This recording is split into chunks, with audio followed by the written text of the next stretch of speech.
Okay, so now I want to talk about my second surgery that I had on April 7th, 2011 with Dr. Duchik, once again at Georgetown University Hospital. He went in, he drew with his purple Sharpie through my back of my head and was once again anticipating to probably just decompress or extract one nerve, the occipital. Of course, when I woke up, it ended up having to be several more than that nerve, which is good. I always tell him by that point, I was like, just be aggressive, take them all out. So there's a portion of the back of my head that's numb, which is fine. So prior to that surgery, while I was working with Maureen Moriarty, the pain was getting unbearable again, the pounding, which was just radiating through the whole right side of my head. And at that point, there's just really nothing. For me at least, I'm on medications. I happen to be on Topamax, Valium to help with the neuralgia, to calm it down. Just when you have chronic pain for so long, just everything tenses up, so the Valium sort of calms down the muscle spasms. The Topamax is something that calms down the nerves.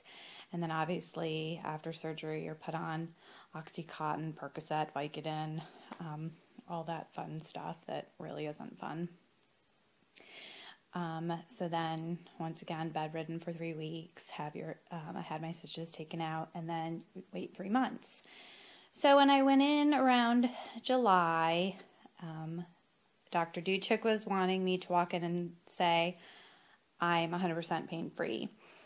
I don't know, he was maybe having an off day. He had just gone out of surgery.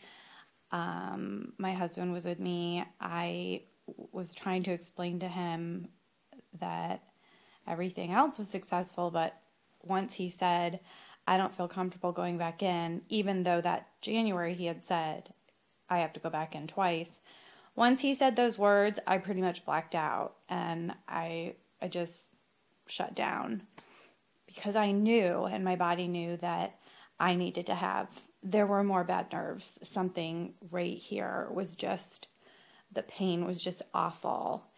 Everything else was fine, but I couldn't verbalize that to him. So he's like, go back, work with Maureen. I'm sorry. So I just walked out of there like a zombie. And I'm not going to sit here and lie and say that, I was okay. Look, prior to this health crisis, I was always a happy-go-lucky person, other than, day-to-day struggles that you go through. I was never diagnosed with depression.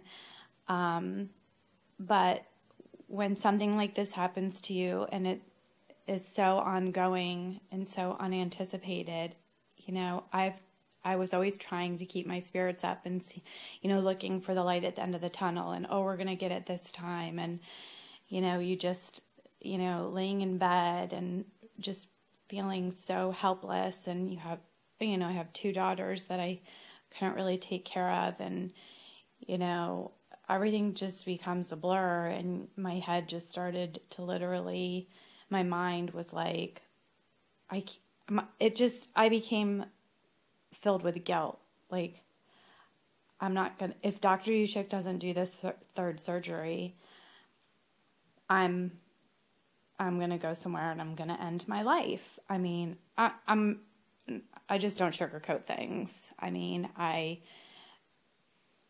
not going to lie to you guys. That's how desperate I was. That's how bad the pain was. And, but working with Maureen, she absolutely agreed 100% that there were more bad nerves that needed to come out. So, unfortunately, Dr. Duchik went away for a long period of time, and then Maureen was on vacation.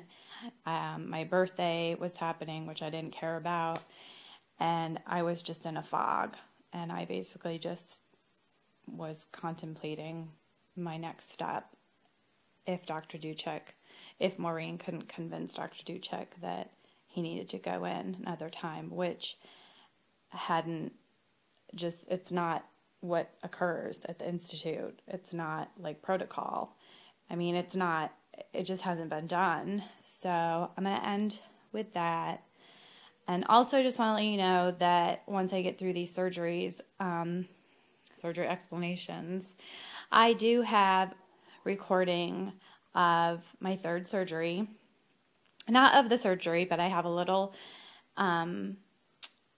of me pre-op and then a little humorous video of me post-op that I'm going to put up there. And then I also want to talk about, once I'm done with all that, just some experiences and what I've been enduring and my anticipation of my fourth surgery.